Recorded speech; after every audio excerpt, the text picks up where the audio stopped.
Lebanon is hospitality, faith, and living archaeology.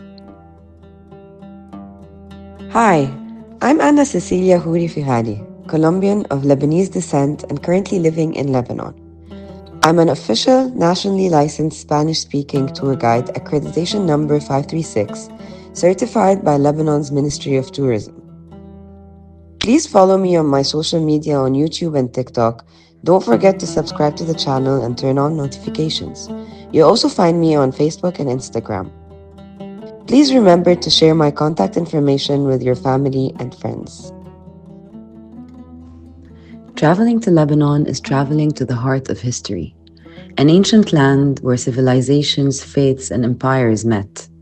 From the Phoenicians, creators of the alphabet, to Baalbek, Tyre, Sidon, and centuries of living heritage.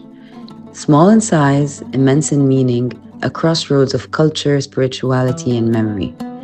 In the Bible, Lebanon is a symbol of beauty and strength. Its cedars speak of resilience and hope. As St. John Paul II said, Lebanon is more than a country, it is a message. Like the phoenix, Lebanon always rises again, a land where history speaks and the heart listens. Discover Lebanon, live it, feel it, remember it. Day 1. Beirut and the Chouf region. We will discover Beirut through a tour of its main archaeological and historical sites, reflecting a city continuously inhabited since the Bronze Age. We will visit the Roman baths, historic churches and mosques, Martyrs Square, Star Square, the Pigeon Rocks, and the National Museum, a witness to Lebanon's history and marked by the Civil War. We will then head to the Chouf region to visit Musa Castle and the picturesque village of Deir el-Qamar, the former capital of Mount Lebanon, known for its ochre stone houses and the residences of governors from the 16th to the 18th centuries.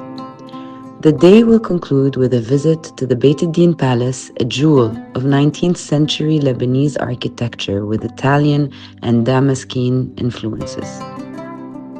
Second day. Visit the Jeita, capital of southern Lebanon, where we will explore the sea castle from the Crusader period, the traditional souks, caravanserais, the Olive Soap Museum, the Dabbani Palace, ancient baths, the land castle, and the city's new museum. We will continue to Maghdouche to visit the Grotto of Our Lady of the Waiting, where, according to tradition, Mary waited for Jesus while he preached in Sidon. The journey continues south to Tyre, Sur, the ancient Phoenician city, to visit its harbor, the Christian quarter, and the major archaeological sites of Al-Mina and Al-Bas, including the Roman Byzantine Road, necropolis, triumphal arch, aqueducts, and hippodrome, as well as the history of the siege by Alexander the Great and the legend of Dido Elissa, founder of Carthage. Third day.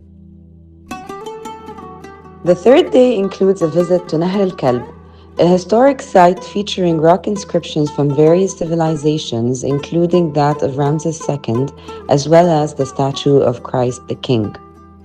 We then continue to the Jeita grottos, considered among the most beautiful caves in the world for their spectacular stalactites and stalagmites. Next, we visit the sanctuary of Our Lady of Lebanon in Harissa, an important Christian pilgrimage center, followed by a cable car descent to Jounieh, enjoying panoramic views of the bay, the sea, and the mountains. This tour continues to Byblos, one of the oldest cities in the world, the cradle of the Phoenician alphabet, and home to remains of more than 20 civilizations. Visits include the medieval city, the Crusader citadel, the temple of the obelisks, the necropolis, Roman remains, historic churches, the old souk, and the mosque with its octagonal minaret. The day concludes in Annaya with a visit to the monastery of Saint Maroun, where the tomb of Saint Charbel is located. Saint Charbel was the 19th century Maronite monk, renowned for his life of prayer and the many miracles attributed to his intercession. From here begins the way of Saint Charbel, Darb Charbel, a 130-kilometer route that crosses 45 villages and leads to Bakafra, his birthplace.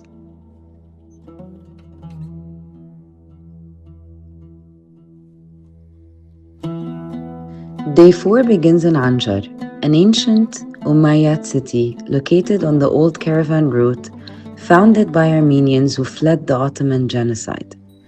We visit its ruins from the Umayyad period and the Caliphate, highlighting its advanced sewer system, a testament to the Muslim expansion from Damascus towards the west. Along the way, we stop at the Hajjar al-Hubla quarry, home of the largest carved monolith in the world, known as the Stone of the Pregnant Woman, as well as the historic Palmyra Hotel in 1874 and the Zit Hawla Mosque. The journey continues to Baalbek, Heliopolis, the city of the sun, with its monumental Roman ruins, the temples of Jupiter, Bacchus, and Venus, renowned for their immense scale, symmetry, east-west orientation, granite columns, and the famous Cyclopean Trilathon, reinforcing the Temple of Jupiter. The day goes on with a visit to Ksara winery, the oldest in Lebanon, founded by French Jesuit monks in 1857, and concludes in Zahle, known as the Bride of Lebanon, the city of wine and poetry. A Jordanian journalist reveals the real secret of Lebanon. Jordanian journalist Abdulhadi Raji al-Majali wrote a striking article in Al Rai newspaper a few days ago titled Lebanon, in which he stated, "What do you mean by a strong state? The Zionist entity, for example, made significant preparations in anticipation of an attack, fortifying its home front. It provided all ministers and army commanders with satellite phones.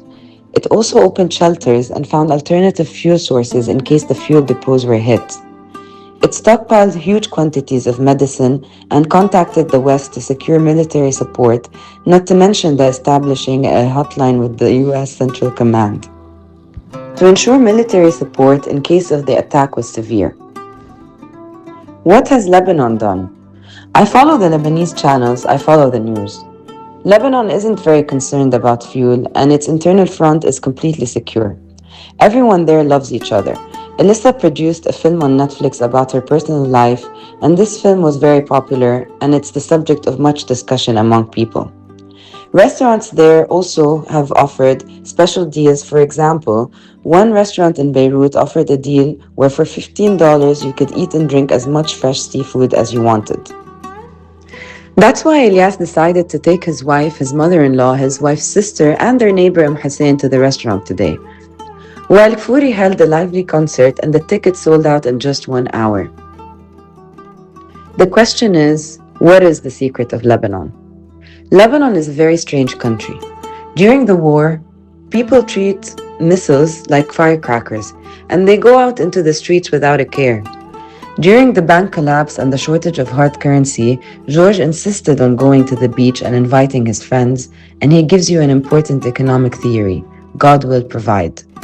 The South is bombed every day, and houses are destroyed and demolished, yet I haven't seen a single Lebanese person appear on television complaining.